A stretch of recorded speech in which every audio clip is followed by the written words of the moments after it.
warahmatullahi wabarakatuh. Perkenalkan, nama saya Aisyah Fitriani, mahasiswi dari STI STMB Bandung, Prodi S1 Manajemen, dengan NPM 101202226 dari kelas E2.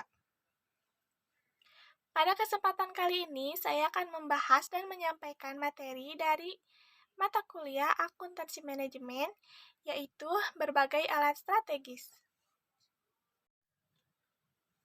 Alat strategis yang pertama yaitu balance scorecard.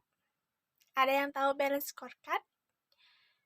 Balance scorecard menurut Mulyadi adalah sekumpulan ukuran kinerja yang mencakup 4 perspektif, yaitu keuangan, pelanggan, proses bisnis intern, serta pembelajaran dan pertumbuhan. Perspektif pada balance scorecard ada 4. Yang pertama yaitu keuangan. Keuangan adalah bagaimana penampilan organisasi di mata pemilik. Sedangkan yang kedua ada proses bisnis internal, yaitu bagaimana kemampuan organisasi dalam menghasilkan produk dan jasa. Yang ketiga ada pelanggan, yaitu bagaimana penampilan organisasi di mata pelanggan. Yang keempat ada pembelajaran dan pertumbuhan, yaitu kemampuan dan kemauan karyawan dalam belajar dan bertumbuh bagi organisasi. Selanjutnya ada karakteristik balance scorecard. Ada 4. Yang pertama, komprehensif, yaitu perluasan perspektif yang dapat menghasilkan manfaat bagi perusahaan. Yang kedua, koheren. Setiap sasaran yang ditetapkan dalam perspektif keuangan yang memiliki hubungan sebab akibat dengan sasaran keuangan. Yang ketiga ada seimbang, di mana perspektif satu tidak melebihi perspektif yang lain.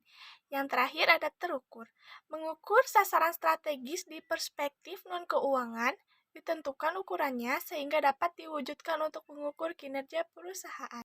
Pembahasan selanjutnya tentang alat strategis yaitu 5-4 strategis adalah mengidentifikasi 5 kekuatan yang dapat menentukan profitabilitas dalam sebuah industri, yaitu ancaman pendatang baru, persaingan antar perusahaan yang sudah ada, ancaman produk substitusi, daya tawar pembeli, dan daya tawar pemasok. Selanjutnya ada jenis strategi bersaing menurut Michael A. Porter. Yang pertama ada biaya yang rendah, yaitu menekankan pada upaya memproduksi produk standar dengan biaya per unit yang sangat rendah. Yang kedua, pembedaan produk dan jasa, meningkatkan keunggulan dengan menciptakan perbedaan antara produk dari perusahaan dengan produk-produk dari perusahaan saingan.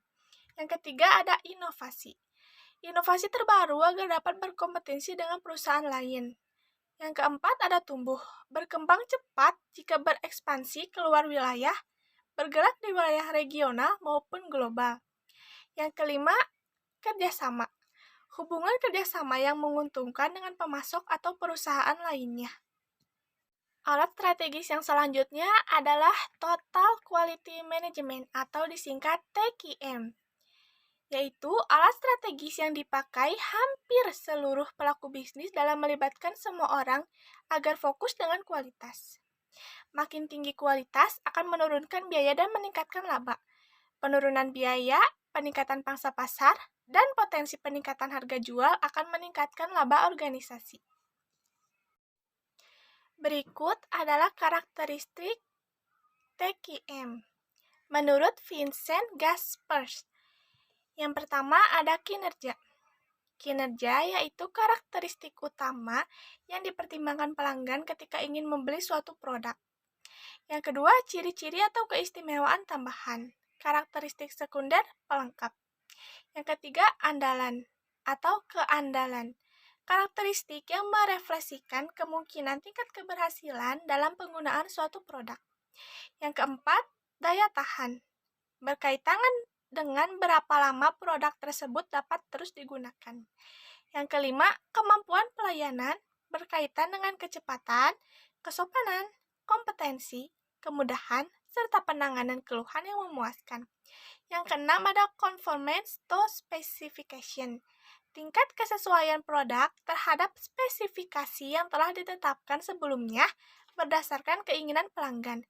Yang ketujuh ada estetika, daya tarik produk terhadap panca indera. Pembahasan alat strategis yang selanjutnya ada product life cycle, yaitu tahapan-tahapan atau proses perjalanan hidup suatu produk mulai dari perkenalannya kepada pasar atau market hingga pada akhirnya hilang dari pasaran. Sehingga untuk memperpanjang umur hidup suatu produk, produsen harus bekerja keras melakukan berbagai strategi agar produknya dapat bertahan lebih lama lagi di pasar. Tahapan dari product life cycle atau siklus hidup produk ada 4. Yang pertama, perkenalan, yaitu memperkenalkan produk baru kepada market. Yang kedua, perkembangan, produk yang diperkenalkan sudah dikenal dan diterima oleh konsumen. Yang ketiga, kedewasaan. Omset penjualan mulai melambat, bersaing dengan ketat, dan berjuang merebut pangsa pasar dengan pesaing. Yang keempat, ada penurunan penjualan dan keuntungan menurun jika tidak melakukan strategi produk hilang dari pasaran. Pembahasan selanjutnya adalah strategi perpanjangan dengan cara 1. Menambahkan fitur baru pada produk saat ini. Kedua, menjelajahi pasar-pasar baru atau menjual produk ke luar negeri. Yang ketiga, memperbaharui kemasan periklanan, menambah pengguna baru, dan mengingatkan pengguna lama. Yang ketiga, menurunkan harga untuk menarik pelanggan baru. Baik, sekian pemaparan materi dari saya. Mohon maaf apabila masih banyak kesalahan karena saya masih dalam proses belajar. Semoga materi yang saya sampaikan bisa bermanfaat untuk teman-teman semua. Sampai jumpa. Wassalamualaikum warahmatullahi wabarakatuh.